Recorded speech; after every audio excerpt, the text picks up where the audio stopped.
अभीरा, अरमान और माधव का गुस्सा अचानक विद्या पर फूट पड़ा। पूरा घर हक्का बक्का रह गया, क्योंकि आज पहली बार सभी इतने खुले शब्दों में विद्या के खिलाफ खड़े नजर आए। लेकिन सबसे बड़ा झटका तब लगा जब दादी सा, जिनके फैसले घर में अंतिम माने जाते हैं, अचानक विद्या की साइड लेती नजर आईं। उनकी आवाज में नाराजी भी थी और चिंता भी, मानो उन्हें समझ ही नहीं आ रहा था कि परिवार में इतनी कड़वाहट एक ही दिन में कैसे घुल गई। विद्या एकदम शांत मगर भीतर से टूटी हुई खड़ी थी।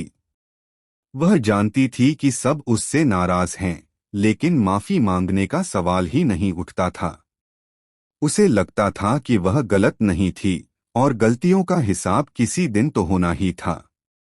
दादी सा ने भारी आवाज में कहा, तुम सबको पता भी है कि विद्या क्या झेल रही है।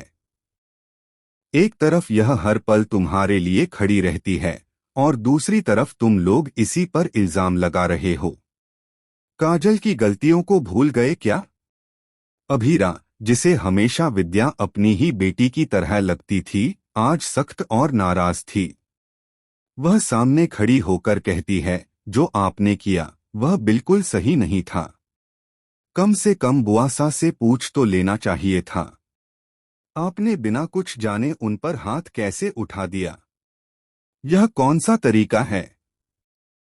शब्द धीरे धीरे चुभते हुए तीर जैसे निकल रहे थे। अभीरा की आंखों में गुस्से के साथ निराशा भी थी। उसे लग रहा था कि विद्या ने मर्यादा से बाहर जाकर काम किया है।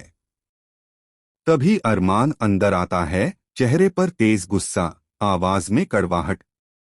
वह विद्या की तरफ देखते हुए कहता है, माँ, आपने जो किया मैं उसके बिल्कुल खिलाफ हूँ। अगर हम ही अपने रिश्तों पर हाथ उठाने लगें तो फिर दूसरों से क्या उम्मीद करेंगे? अरमान के शब्दों ने कमरे की हवा को और भारी बना दिया। यह पहला मौका था जब अरमान ने अपनी मां के सामने इस तरह की सख्त आवाज उठाई थी। यह सुनते ही दादी सा का गुस्सा एकदम फूट पड़ा। उन्होंने हुक्म भरी आवाज में कहा, अरमान, अभीरा, यह औरत तुम दोनों के लिए हमेशा ढाल बनकर खड़ी रही। घर की इज्जत के लिए, तुम्हारी खुशियों के लिए इसने खुद का कितना कुछ त्याग दिया।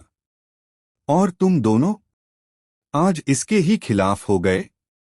दादी सा की आवाज पूरे घर में गूंज उठी। एक तरफ यह तुम्हारी रक्षा कर रही है और दूसरी ओर तुम उसी को डांट रहे हो। शर्म आनी चाहिए तुम्हें। लेकिन विद्या आज झुकने के मूड में